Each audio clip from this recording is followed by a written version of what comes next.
Hello, BMB510 MNE525 class. Welcome to the recorded lecture part of the online class for Tuesday, November 7th.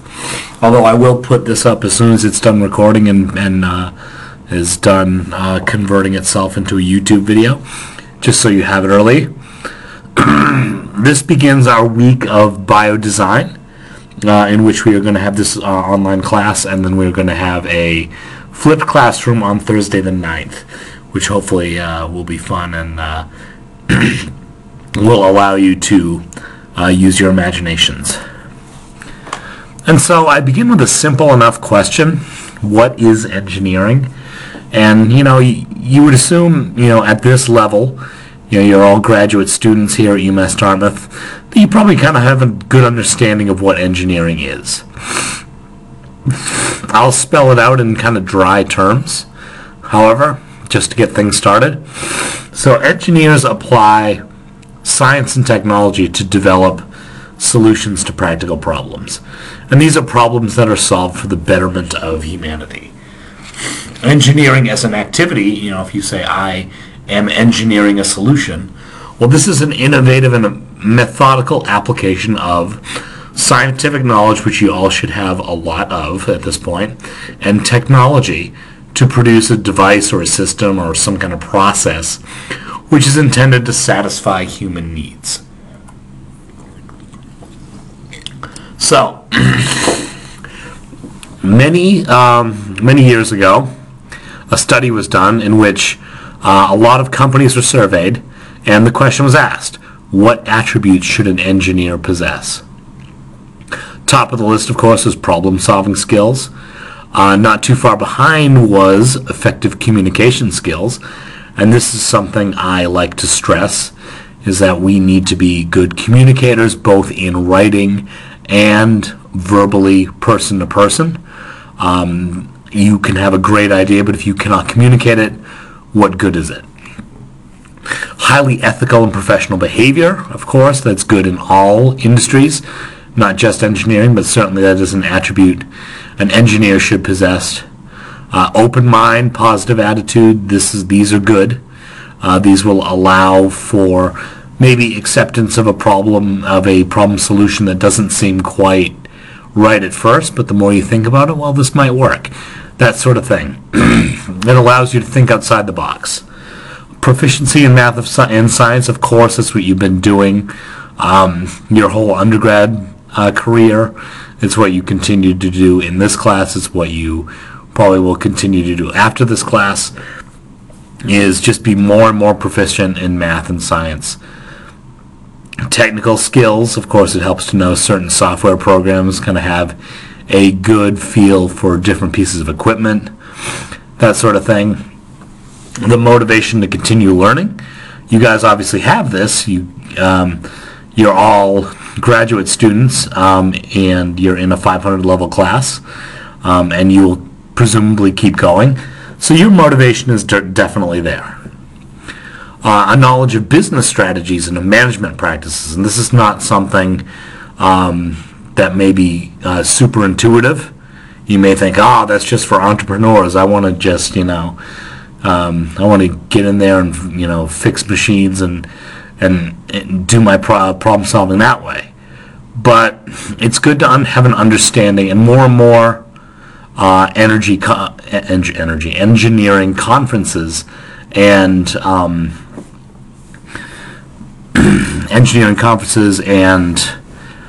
workshops and things like that are stressing business strategies, management practices, and they're pretty buzzwordy.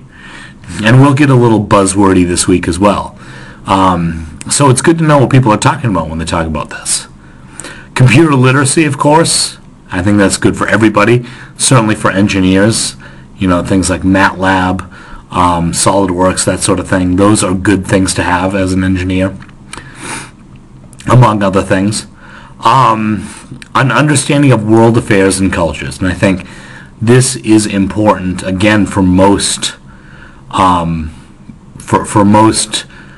careers, not just engineering, but certainly engineering, because there are engineering problems all over the world, and to be sensitive and understanding of what's going on in parts of the world and know what their cultures are all about, that can help you to better design a problem solution for those particular cultures. Okay, so let's talk a little bit about the design process. And so this drawing right here is something that that I made up for my old boss when I was at MIT. And it's kind of nice, but it doesn't give you the whole story. I kind of like it. Essentially, this was a diagram for a biofuels process design group. And the outer track here were technical skills and knowledge that were needed. And you certainly saw that in the list on the previous slide. All these different technical skills that might be needed as an engineer. The inner track is what I call the simplified design process. So essentially what it is, you manipulate your system, you measure the outputs of the system, you mine and model all that data, you mine the data, you make a model of how the system performs, and then maybe you make a prototype, and then maybe you go back and do it all again. And so that's a simplified design process. There's actually a few more steps to it than that, but it's good enough for a simple process. And the bullseye is the product that you want to make. In this case, we were talking about biofuels. So this is microbial biofuels. Here is a more up-to-date and more expansive engineering design process diagram. And here we can start with something that was kind of implied in the first one that I showed you in the last slide, which is the identifying of a need or a problem. And this is what we call needs assessment. And that's the first step. And then the problem formulation comes in the next couple of steps, where we research the criteria and the constraints, and then we brainstorm possible solutions for our need or our problem. And that encompasses two different steps, 2 and 3 here. The next couple of steps are the abstraction and synthesis steps. So we select the best solution, and we're going to try to run through the entire engineering design process this week, where you'll do some of that as part of your online class assignment, and then the rest of it will be done in the flipped class assignment. And you'll see just how that's going to work. And so you select the best solution, and then maybe you construct a prototype, although we're not going to actually construct prototypes, but we're going to think about what a prototype might look like. We test, see if the prototype works. We analyze it, we present a solution. If the solution's not satisfactory, we redesign. Maybe we retool our need statement, re-identify the need of the problem, and then go through this whole thing again until we get it right. We keep improving it as we go along. And so let's talk a little bit about the first step, and that is needs assessment. And this is identifying the objective to be achieved by the solution you're thinking of. Who is going to benefit from that solution? If you've thought of some way to solve a problem, who's going to benefit from the solving of that problem? And how are they going to benefit? How do you know they're going to benefit?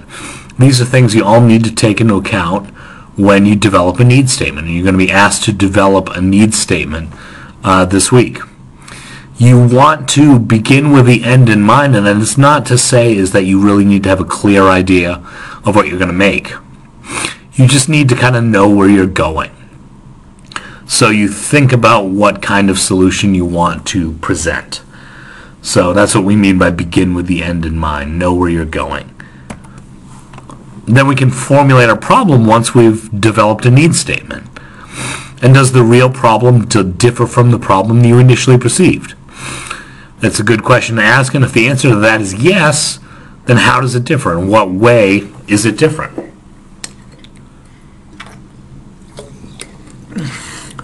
What was the source, or who was the source of the original problem statement? Did the source bias the statement in some way?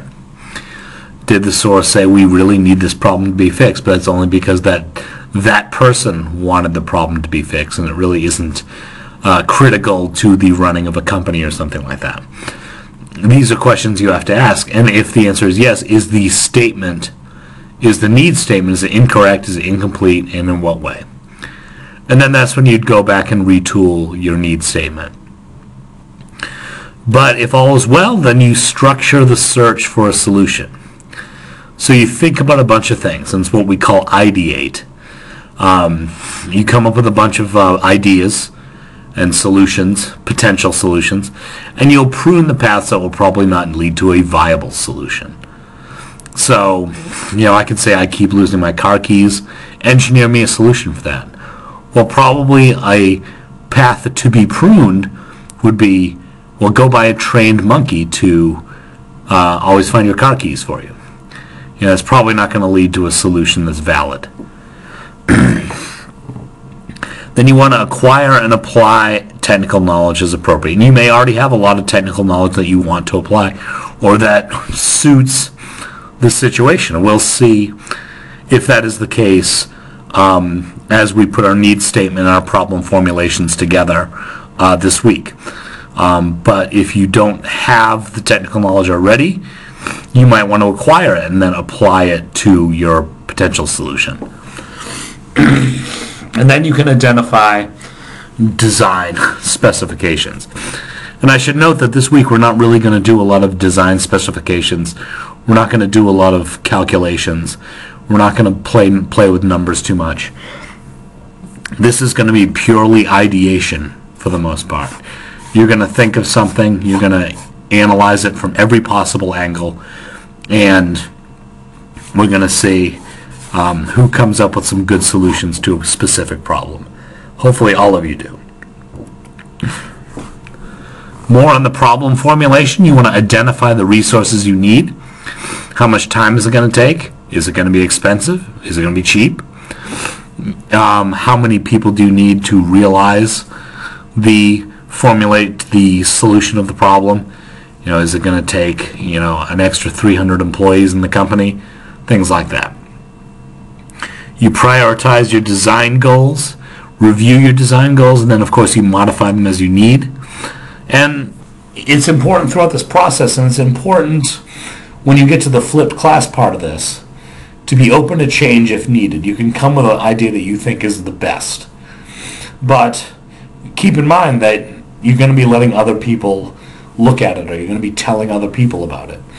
And they may come at it from a different angle. So be open to change from someone who's coming at it from maybe not quite the same angle that you are.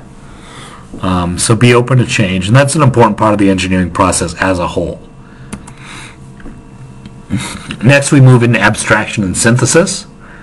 So recall things that are related, and this is a good way to ideate, is to think about related solved problems and experiences.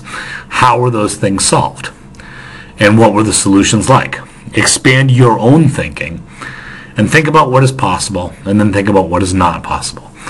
And this is going to be important for your flipped class activity. It's going to be important for you to ideate in the online class activity as well. But this will be important also in the flipped class activity. And it's something you're going to use. So begin to develop this thing. And you want to seek to develop solutions that are fully acceptable to all involved. And that, certainly means your design team, but it could also mean, if we're talking about a biomedical solution, it could mean the patients. It could also mean the insurers. It could mean the hospital. It's got to be fully acceptable to everybody. It can't really be an inconvenience or a burden to any one particular party, especially if that would mean that your idea is probably not going to get implemented on a large scale. And that's the problem some inventions tend to have. You want to reconsider your problem statement at this point. When you're abstracting and synthesizing, is it still valid? If not, back to the drawing board. Be creative. I'll say this a lot. Be creative from beginning to end. And again, think about what is and what is not possible. Combine each idea for achieving individual design goals into solutions. Can you combine things and make one acceptable solution? Or just think about a bunch of different solutions and take ideas from your teammates. Okay, so more on the abstraction and synthesis. Again, expand your thinking. Be adaptable. Be able to think outside the box. Reconsider your problem statement. Is it still valid? You got to modify it at this step, and if so, do it. And just seek to make the whole greater than the sum of its parts. And this is always a good rule of thumb. I give you pictures of the 2016 NCAA basketball championship winning Villanova Wildcats here. Of course, I went to undergraduate at Villanova, so you can imagine I was a happy man in 2016. But they were a team that was definitely the greater than the sum of their parts.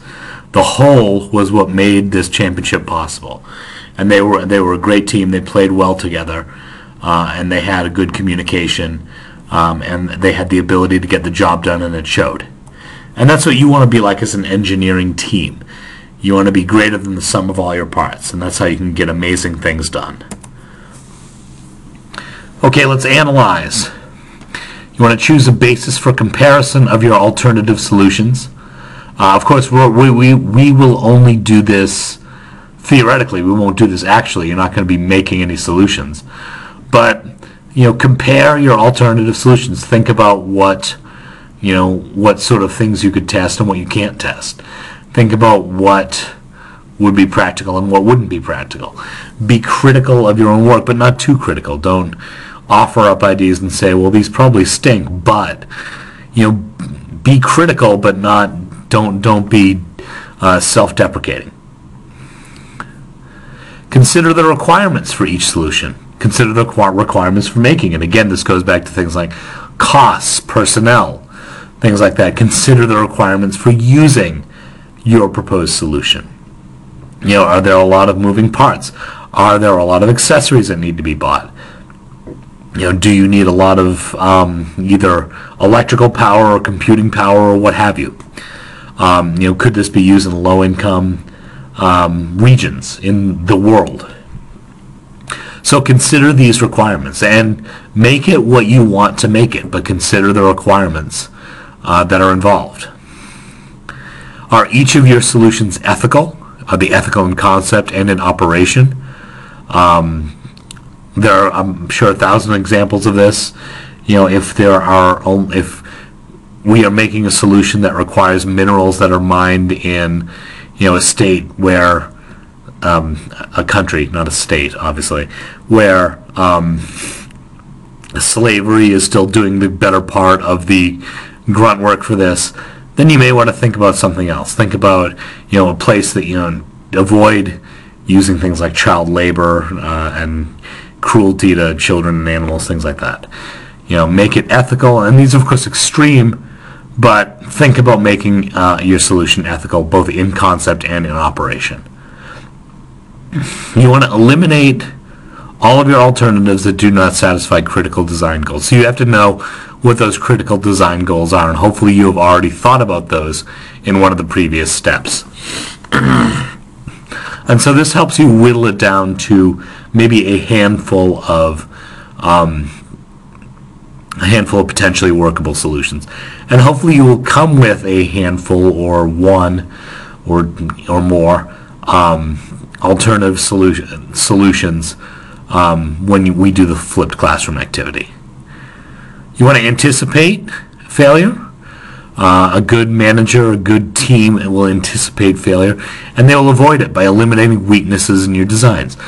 And that's what we say. We throw rocks at things to see if we can find any holes. And you don't want to find any holes. You want to plug all those holes before they become a real problem. So you eliminate the weakness in your designs. And that's easier, I feel, in a team setting. I can look at my manuscripts, my designs, things like that, all day long, and they look fine to me because I have spent maybe days, if not weeks, writing these things. But I give it to someone who gives it a fresh look. Doesn't matter who it is. I give it to someone, and then they can point out some flaws, and I take that criticism. I take that criticism to make it a better design, a better paper, a better manuscript, things like that. So eliminate those weaknesses before you go, before you present to either to the board or to me or to the patient even. Does each design alternative satisfy ergonomic requirements? And this is, of course, especially important if we're talking about medical solutions, because if it's not ergonomically feasible, then the patient's probably going to avoid using it. So it won't be a satisfactory solution. If we were doing this for real, we would construct prototypes of our most promising designs, if that was possible. We can select the best alternative among our remaining designs and then revise and refine the design as appropriate, as we've already talked about. Poke holes in it, see if we can fix the weaknesses and make it a better alternative. Implementation would be, of course, full production. So you've successfully fabricated, tested, and you've evaluated your prototype. Now, it's passed all the tests. It's time for implementation. You'll distribute to user populations. A good thing to do, a key thing to do in this case, is to obtain feedback from this product. And that's going to help aid your next generation design. Because it's important. You're not done once you've rolled a prototype that has become a full product out on the market. You're going to want, needs change. Consumer wants change. So you're going to want to have feedback and data in place that will help drive your design for the next generation product. It should be noted, the entire design process takes time. Certainly it takes longer than the 2 class periods we're going to spend dealing with it. This is a flipped class activity. We'll get a taste of the design process. You get a sort of taste of the design process here with this lecture and with thinking about your online class assignment. And this will tell you how to think like an engineer. Of course, you may think you already know how to think like an engineer, and that's fine. That's good. So this flipped class ought to be real fun for you. But you'll use the aspects of the design process, especially some of those that we've talked about, this week in the classes. All right, so what are we doing? So I've got a specific problem for you. It involves this thing called the Epi-pen. Some of you may have heard of it. I certainly have. I have them. Epi-pen, what it is an auto-injector of the drug epinephrine. It contains a single dose of epinephrine. And that epinephrine acts immediately to stop anaphylaxis. So if you have a peanut allergy, if you have a bee sting allergy, you take the Epi-pen and you inject it into your thigh muscle, and the epinephrine gets injected and it immediately acts to stop anaphylaxis. However, you need to give repeat doses, but then you can go to the hospital and get those. The epinephrine prevents you from getting real sick and even possibly dying on the spot. The shelf life of Epi-pens is typically around 18 months. Just throw that little tidbit of information. You can do what you want with it. So it's fairly easy to use. It's a pretty good design in and of itself. You basically have 2 steps to do. You grab the pen and you remove the blue cap, the blue safety cap, and then you take the orange end, and you press it hard against your thigh, and so it clicks, and then you hold it, and it injects the epinephrine in there, and then hopefully the epinephrine stops your anaphylaxis, and then you're done. Then you go to the hospital and you get more epinephrine. And so what's the problem with this? It seems like a pretty good design. What's the problem with it?